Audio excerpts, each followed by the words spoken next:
Yo, what's up guys, I'm Charis and welcome to PvM School. This time we're doing PvM items and unlocks for intermediate players. If you consider yourself a beginner, I do have a video for you and you can go to it by clicking on the top right of your screen right now. And definitely watch this one too and you might just find yourself something to strive for. Without further ado, let's get straight into the video. Okay, we're starting off with an item that you've probably heard of before, the CINDERBANE gloves. CINDERBANE gloves have a chance of poisoning the target, and more importantly, they increase poison damage by 20%. And this is all poison damage, including weapon poison plus. So if you're using that is going to be hitting 20% more. They're also tri-brick gloves, which means they work with every style, and they are best in slot at any boss that is poisonable.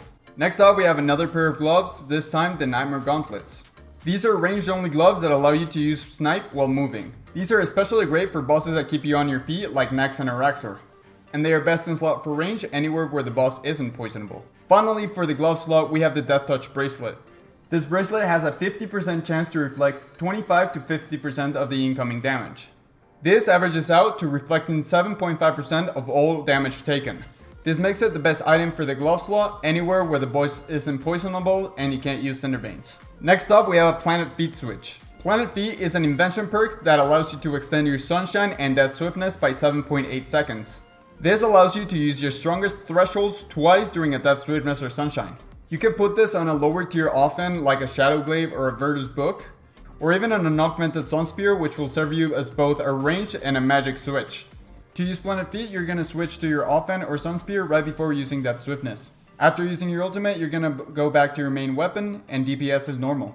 By doing this simple switch, you're going to get a lot more time out of your Death Swiftness. Like with Nightmare Gauntlets, there's also boots that alter certain abilities. The first pair is for magic and are Blast Diffusion boots. These boots reduce the charge time for detonate to 2.4 seconds. This makes detonate your third best threshold after wild magic and asphyxiate. This effect makes them the best in slot boots wherever you're using magic. And with the Raksha release, these boots crashed in price, so now they're accessible to anyone. The altering ability boots for range are called Fleeting Boots and they're a drop from Raksha as well. These aren't as cheap as the Blast Diffusion boots though. These allow you to use rapid fire while moving, which once again is amazing for things like Nax and Araxor where you have to keep moving around and sometimes cancelling your rapid fire. Finally, we have Laceration boots, which are the altering ability boots for melee. These allow you to use Bladed Dive with only a main hand equipped, which means you can use it with a two-handed sword like a Sarah's God Sword or a Dragon Rider Lance. The effects for Laceration boots aren't incredible, but they are useful at some places. The stats for these boots are pretty good overall, and they can all be enhanced by using a Shadow Spike on them. Next on the list, we have Mechanized Chinchompas. These chins are main hand ranged weapons that turn every ability into an AoE. They all hit in a 3x3 area. This makes them great for things like Elite Dungeons, Rise of the Six, or even Slayer. There are a few abilities that won't work with chins exactly as you would expect, so I'm going to go over them now. Corruption Shot will hit every monster in the 3x3 area, but the corruption won't spread between them. Onslaught will hit every monster, but instead of draining 25% adrenaline per hit, it will drain 25% adrenaline per monster hit.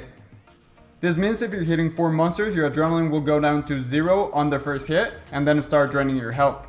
Tuska's Wrath will hit every monster if you're not on Slayer task, but if you are on a Slayer task, it would only hit the target. Finally, Ricochet and Bombardment are unaffected. Next up, we have 2 items for the next slot, which you've probably heard of before, but I decided to include them because I think most people don't know exactly what they do. The Reaper Necklace adds 0.1% to your hit chance every time you get hit. This caps after 30 stacks, which is 3%. Only use this at places where you don't have a 100% hit chance, otherwise it's literally doing nothing for you. This amulet grants you 18.75% more healing from Soul Split, and it also adds a 10% damage reduction to any protection prayers or curses. I would usually use the Reaper Necklace over the Amulet of Souls anywhere where I don't have a 100% hit chance, but if you're taking too much damage, this could help you out. For the pocket slot item, we have Illuminated GODBOOKS. These require the quest 1 Piercing Note, as well as 60 Crafting and 60 Prayer. Once you make them, they are a permanent unlock, but you do have to recharge them using their respective GODBOOK page. Before looking at what they do, let's first take a look at how to make them. To make an Illuminated Godbook, you first need to buy the regular Godbook from Josek at the Lighthouse. Then you need to buy or get pages 1 through 4 of their respective Godbook. Once you have the book and pages, you're gonna go to Abbey of Saint Elspeth, that is east of Al-Kharid, and use the bookmaking table. Finally, you're going to use your book on the table and choose the options copy text, embellish initial capitals, add color, and add gold leaf in that order. So now let's take a look at what the books actually do. There are 4 of them that in my opinion are useful in PvM. The first one is the Book of Law, which has a high damage output, but it only works well against stationary targets. The second one is the Book of Wisdom, which also has a high damage output, not as high as the Book of Law, but is also pretty good, and this one is better for moving targets.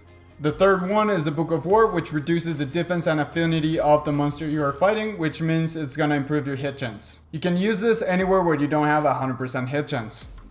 Finally, we have a Book of Balance, which has a low damage output but is cheaper to use than the rest of them, so it's better than using nothing on your pocket slot.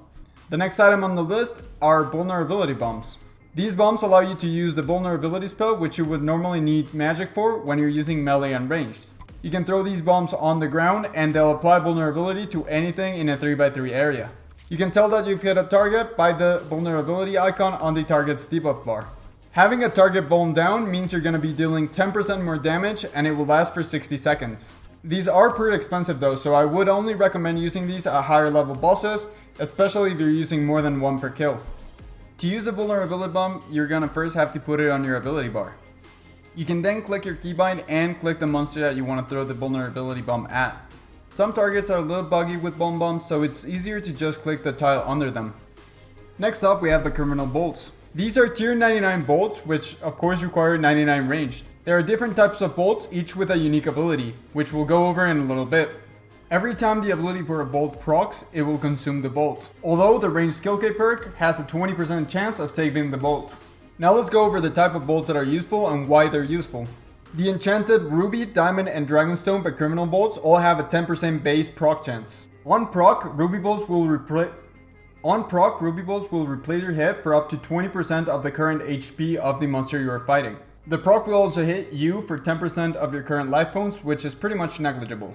The damage caps at 12k for critical hits and 15k if you're wearing a Grim.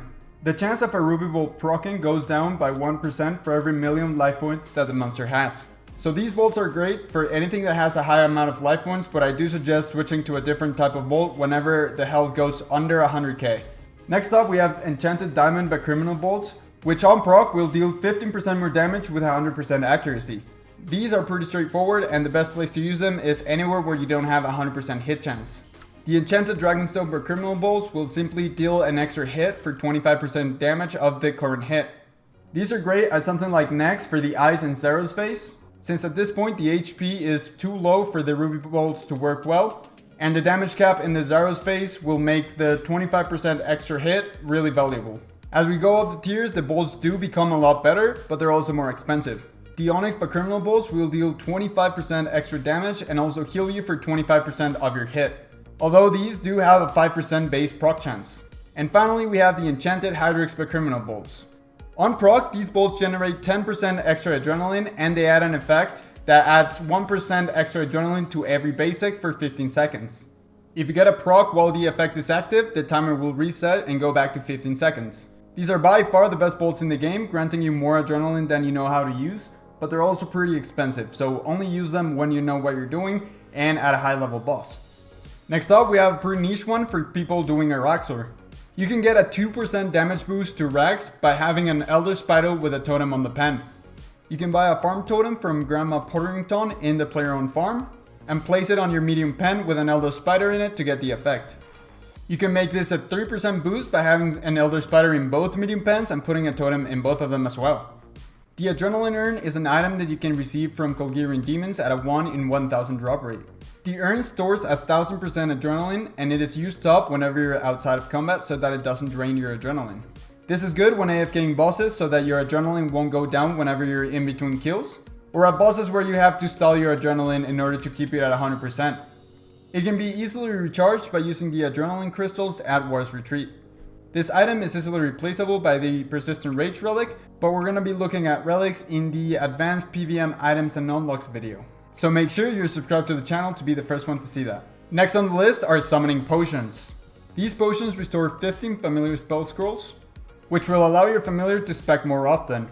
You can literally spam them all the way throughout a kill, and they will keep restoring your familiar spell scrolls so that your familiar keeps specking over and over again. This is especially strong when using a Reaper Demon. You can use these potions to help you hit a DPS check, get a new personal record, or just get faster kills overall. And finally, we have NIHIL Familiars. These familiars boost your accuracy by 5%. As with other accuracy boosting items and unlocks, you want to use these wherever you don't have a 100% hit chance.